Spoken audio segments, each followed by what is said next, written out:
Hello, everybody. Welcome back to the channel. Welcome back for another video. Hope you're all doing absolutely fantastic and that you're all having a great day. Do not forget to subscribe to the channel. I can see on the YouTube metrics that there are people who literally watch every single day. Yeah, I can see it on the metrics. I know it's weird, right? There are people who watch every single day who are not subscribed. Okay. Very big thank you to everyone who leaves a like on the video as well. It helps out the algorithm. And without any further ado, let's jump right into it. Bitcoin, by all logic at this point, should be worth around $700 quadrillion per coin. Or at least that's what we've been hearing for a while. I mean, logically, it does make sense if you have all these companies and governments who are buying up tons of Bitcoin. Obviously, the price should probably be a lot higher than where it is. That's the interesting part about the next couple of years. We have heard, and it has been heavily implied, that as more adoption for Bitcoin happens, as more purchases take place over 2026, when the amount of Bitcoin on over-the-counter markets and on cryptocurrency exchanges essentially goes to zero because everyone is out there buying as much as they possibly can before the United States gets their million Bitcoin.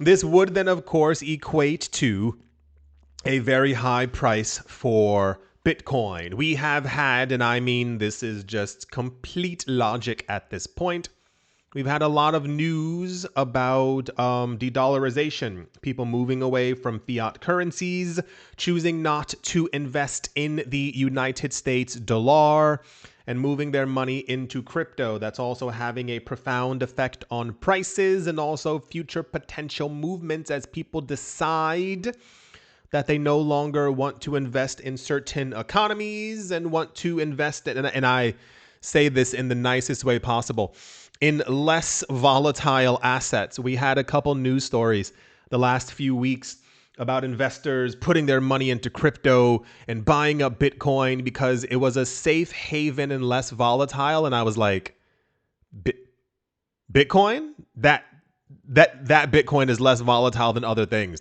I guess technically is less volatile than fiat currencies, but what have you. The comparison of Bitcoin to gold is, I guess, just something we have to deal with. I think this will not end until Bitcoin's value market cap wise is officially beyond that of gold. I think we will always be in this conundrum until we get there. The previous number that we had before, I assume it's been updated, question mark. Previously, we heard that Bitcoin needed to have more than $800,000 worth per coin to have a market cap higher than gold. As gold's price rose, of course, Bitcoin's price rose, and therefore the numbers probably changed because their market caps also deviated in some sort of sense. So now people are talking about if gold has gone up. If you didn't see, gold went up significantly in 2025 because of life and economic nonsense. What would that then mean for Bitcoin's price at the exact same time? It says Bitcoin could be worth half as much as gold by its next halving, slated for 2028. The recent rise in gold prices, since gold went up recently. Now hear me out here. These are their numbers. I'm just going off of these numbers because we keep hearing stuff like this, and it's one of those until it happens, it hasn't happened. I know that sounds crazy, but we keep... Wow, English. Remember the beginning of this year, we kept on hearing Bitcoin to $250,000. And we kept on hearing Bitcoin to $500,000. And it's one of those things like until it happens, you know, it hasn't happened. We keep hearing that, I don't know if you've seen, real estate prices are expected to, really like parabolically move up over the course of the next few years because of corporate landlords, because of everyone trying to buy anything that they can right now. But until it happens, you know, we haven't really seen these predictions kind of come true, if you will. The predictions for Bitcoin are staggeringly all over the place. We've heard 250, 500,000. We heard by 2027 or 2028, an $800,000, really, like $800,000 Bitcoin by the time we get to 2030. You know the number. It's supposed to be 1 million. This is what we're constantly being told over and over about this market. So, apparently, the recent rise in gold prices, if reflected properly on Bitcoin, would indicate that Bitcoin should have an equivalent value of 644,000 US dollars.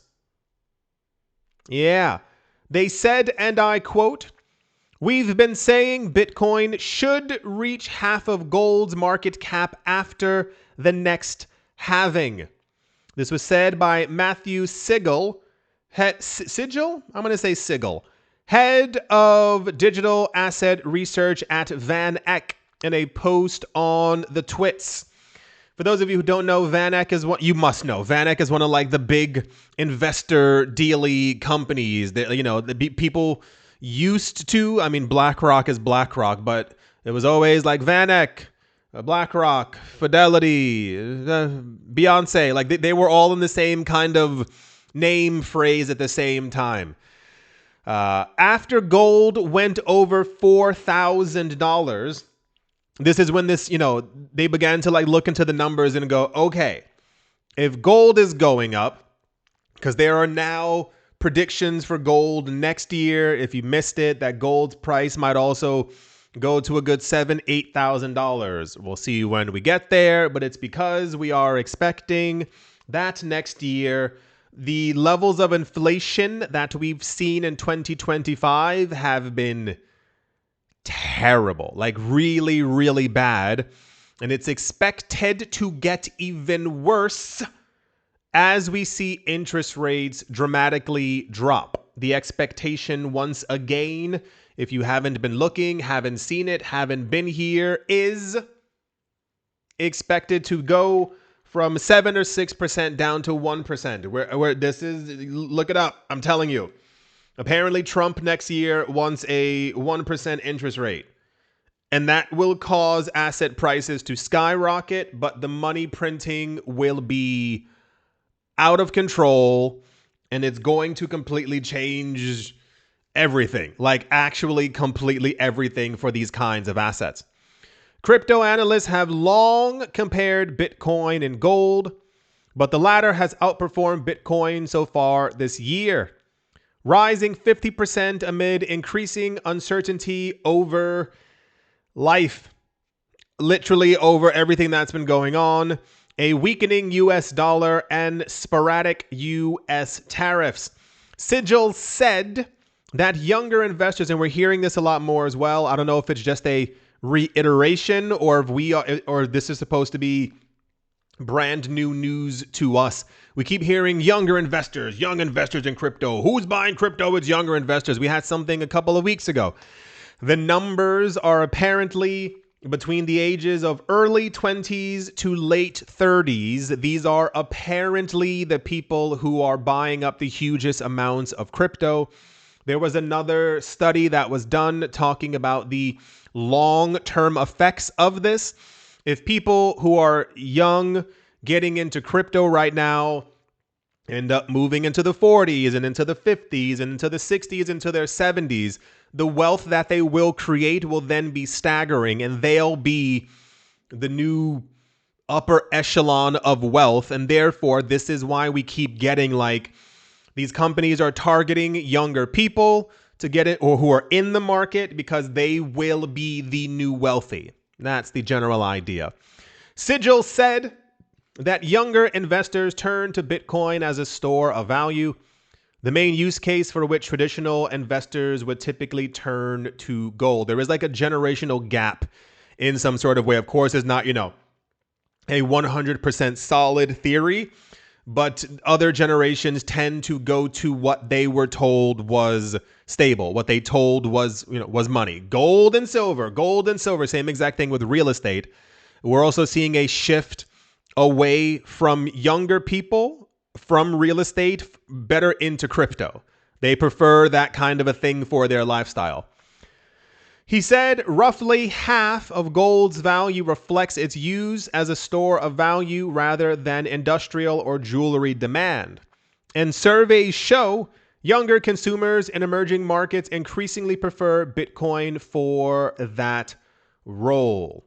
The news being, my friends, in case you missed it at some point, is the idea that if we properly moved up and reflected gold's movements and the idea of a store of value and all these other things, Bitcoin would then be at $644,000 per coin.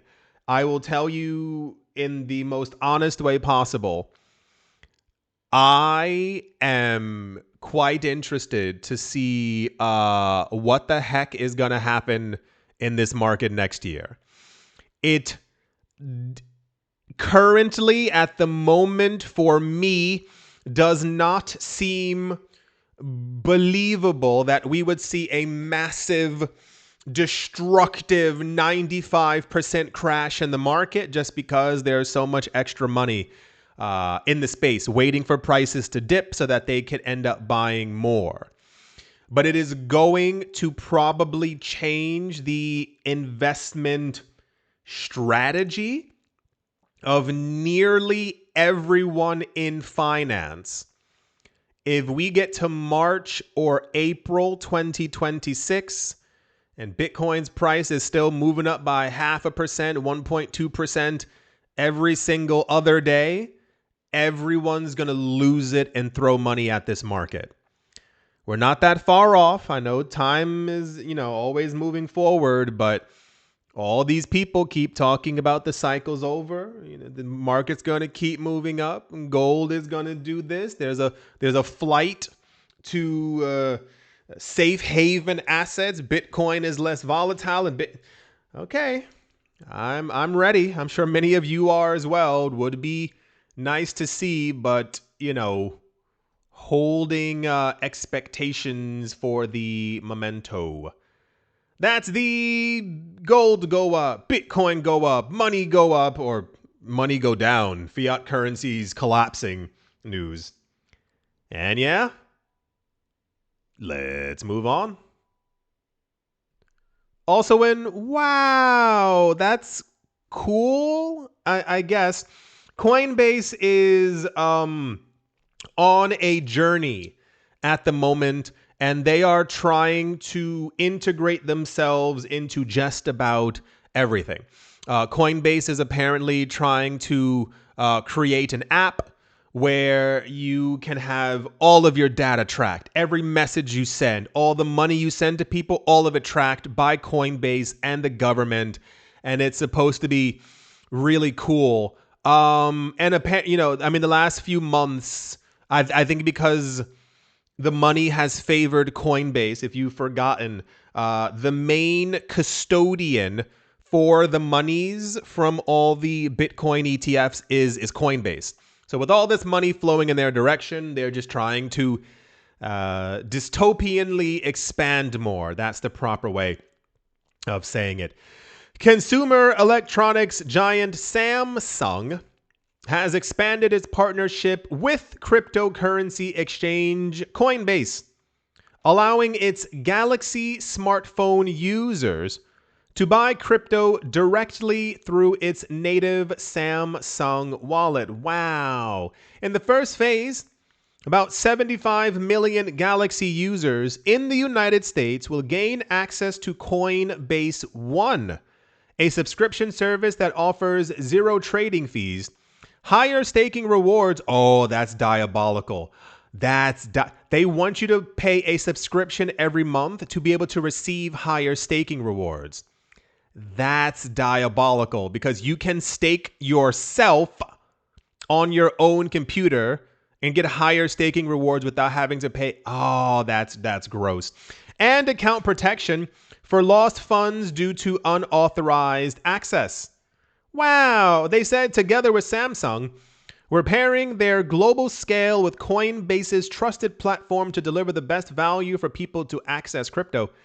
Starting with more than 75 million Galaxy users across the US and soon around the world, the two companies aim to expand access to allow more Galaxy smartphone users worldwide, potentially bringing a significant influx of new mainstream investors to the crypto market, given that over 1 billion active global Galaxy users. I had no idea that there were so many people who had Galaxies. Wow, that's news. Cool. Yeah.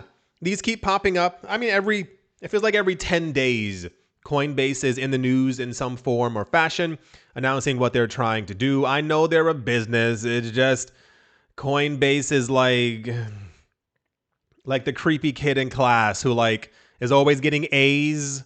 And there's never a B plus. They're always a grade A student, and no one really knows why. And they kind of look at everyone weird, and they're always favored by the teachers and the principal. And you go, why? What did they do? That's what Coinbase feels like sometimes. So, yeah, cool. I mean, this should logically increase access to crypto, or if people, have a Samsung phone and an app pops up, they go, oh, I can hold crypto now. And I guess that'll do something, but sure, why not? I'm still not on board with that whole app tracking everything that you do super app Coinbase thing. And the one from Walmart as well. If you missed that video, yeah. Walmart is trying to create or add Bitcoin and Ethereum to their wallet app, and they plan on making it a super app to basically track you doing everything that you do over the course of your day. So that sounds like a lot of fun. Well, I think that's going to do it for this video. I do hope that you've enjoyed, ? Hope you all are having a great day, morning, afternoon, evening, wherever you are, wherever you might be. I hope it's absolutely fantastic. Thank you all once again for watching, listening, liking, commenting, and supporting, and I will most certainly be talking to you all soon. See you.